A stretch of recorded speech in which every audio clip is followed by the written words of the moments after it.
ઓ ધન્યમાં તું જોગણી, ધન્યમાં ભવાની, ધન્યમાં તું જોગણી, ધન્યમાં ભવાની. એ પૃથ્વી પહેલા તમારો વાસ, યુગ પહેલા પ્રગટી માં જોગણી. પૃથ્વી પહેલા તમારો વાસ, યુગ પહેલા પ્રગટી માં જોગણી. ધન્યમાં તું જોગણી, ધન્યમાં ભવાની. આમ તો દર વર્ષે ઘણા ગીતો મારા આવતા હોય છે, દર વર્ષે નવું આલ્બમ આવતું હોય છે. આ વર્ષે મેં ડીજે દર વર્ષે હું ગાઉં છું. એમાં મારો ડીજે દિલનો ખેલાડી માસ્ટર કિશોર બહુ ચાલી હતી. ફૂલ ગજરો ખજૂરી માવતર આ બધા ગરબા ખૂબ સારા ચાલ્યા હતા. અને દર વર્ષે જેમ ખેલૈયા માટે હું નવા ગરબા અને મારા જૂના પ્રાચીન ગરબા આપણા જે જૂની સંસ્કૃતિ જે જૂના ગરબા છે પ્રાચીન આપણા એ ગરબા ગાઉં છું. અને નવા આલ્બમ આવે એના પણ ગીતો ગાઉં છું. તો આ સાલ પણ એક નવો આલ્બમ, 2 આલ્બમ બનાવ્યા છે, જેમાં એક ડીજેનું બનાવ્યું છે અને બીજું એક બનાવ્યું છે ખાસ મારા માટે. આમ પહેલે ગૌરવની વાત એ છે કે અપુભાઈના સંગીતમાં મેં એક આલ્બમ બનાવ્યું છે. એ થોડુંક મેં અત્યાર સુધી ગીતો ગાયા એમાંથી થોડુંક ગીતો બધા પ્રાચીન છે પણ સંગીત બધું અપુભાઈ આપ્યું છે.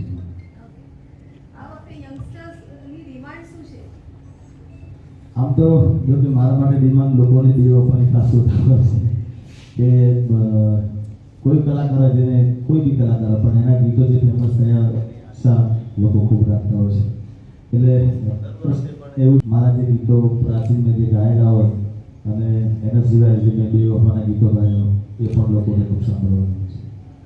જિગ્નેશભાઈ, આપણે ગયા વર્ષે જોયું કે લોકો આજનું યંગસ્ટર્સ જે છે તે ખાલી ઢોલ અને નગારાના તાલ ઉપર નાચતું મંડળીના ગરબા આપણે બધા ફેમસ જોયા છે. એના પાર્ટીસ માટે પણ સખત ક્રેઝ આપણે યંગસ્ટર્સમાં જોયો. તો આ એ ક્રેઝને તોડવા માટે અથવા તો કંઈક અલગ રીતે પ્રેઝન્ટેશન આપવા માટે યુથ ખેંચી લાવે એવું જિગ્નેશ કવિરાજ શું કરશે? એમાં એવું છે ખાસ કે આપણા જૂની કહેવત છે ઓલ્ડ ઇઝ ગોલ્ડ. કોઈ બી હોય કે આપણા ગીતો જૂના ગીતો ગાઓ, આ મૂળ જૂનું બધું છે આપણું. આજે હાલ શહેરના ઉપર અને ઢોલ ઉપર ગાતા હતા એ આપણે ગામડામાં ગાતા હતા. પણ હવે જેટલા યંગ લોકો આવ્યા એ લોકોને ખબર નથી કે ગામડામાં એ લોકો ગયા ના હોય. એટલે એ લોકો માટે આ નવું છે. અત્યારે જે આ મંડળીના જે આપણે જે થાય છે આપણા માટે એ બી ગૌરવની જ વાત છે કે ભાઈ સારો જ ગીતો ગઈ રહ્યા છે બધા અને સારું એક જૂનું પ્રાચીન પાછું લાયા છે. એટલે એક એની પણ એક મજા આખી અલગ છે કે કારણ કે આ યંગ લોકો શું એ જોયું નથી કે ભાઈ જૂના ગામડા આ મૂળ ગામડાનું છે આપણું. પહેલાં ઢોલ શહેરના ઉપર પગર ઉપર ખાલી ગાતા હતા. એક માઇક હોય એક માઇક ઉપર બોલી ગાતા હતા અને એ પાછું વધારે આવ્યું છે. અત્યારે હાલમાં પણ મારા ઘણા એવા ગીતો છે કે મેં નંદલાલ અને માતા યશોદાની સામે મેં ગીત ગાયું. તો એ ગીત વર્ષો પહેલાં જૂનું લગભગ 40-35 વર્ષ પહેલાંનું ગીત છે બરાબર. પણ મેં અત્યારે ગાયું તો એ લોકો અત્યારના લોકો સાંભળ્યું નહીં. એ લોકો માટે નવું લાગ્યું છે. હા, દર વર્ષે આમ તો જો કે કહેવામાં આવે છે કે ભાઈ જે રમવાવાળા ખેલૈયા છે એ લોકો ટ્રેડિશનલ ફરજિયાત પહેરીને આવે. એટલે આ વર્ષે પણ ટ્રેડિશનલ ખાસ કહેવામાં આવશે કે ટ્રેડિશનલ પહેરેલું એ લોકોને રમવા મળશે નહીં. એટલે બધા ફરજિયાત ટ્રેડિશનલ પહેરીને આવવું ખાસ.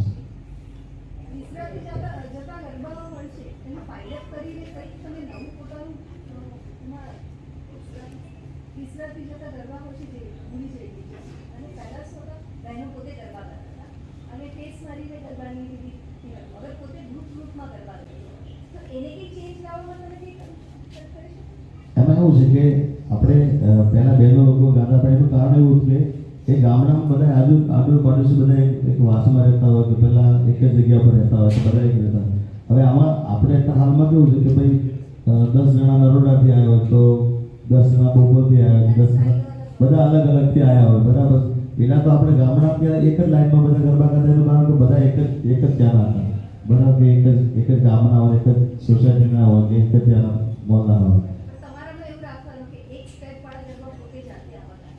એટલે હું એવું જાહેરાતો નથી પણ આમાં અત્યારથી આપણે લોકો 6 મહિના નવરાત્રિના કારણ કે આપણે આ એક જ એવો તહેવાર છે કે જેને દર વર્ષે વાટ જોવાતી કે નવરાત્રિ ક્યારે અને કોઈ બી માણસ અને આ ગરબા આપણા ગુજરાતી જે અહીંયા હોય એ લોકોને ગરબા ખૂબ પસંદ હોય છે.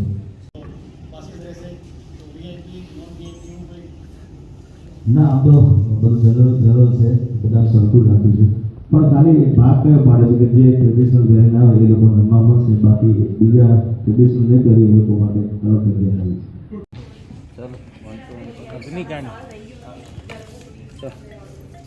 હા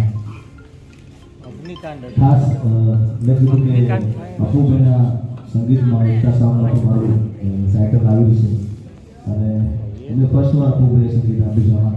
એટલે એમાં જે ટાઇટલ્સ મેં ગાયું છે એ પહેલું માતાજીનો બહુ જૂનો ગરબો છે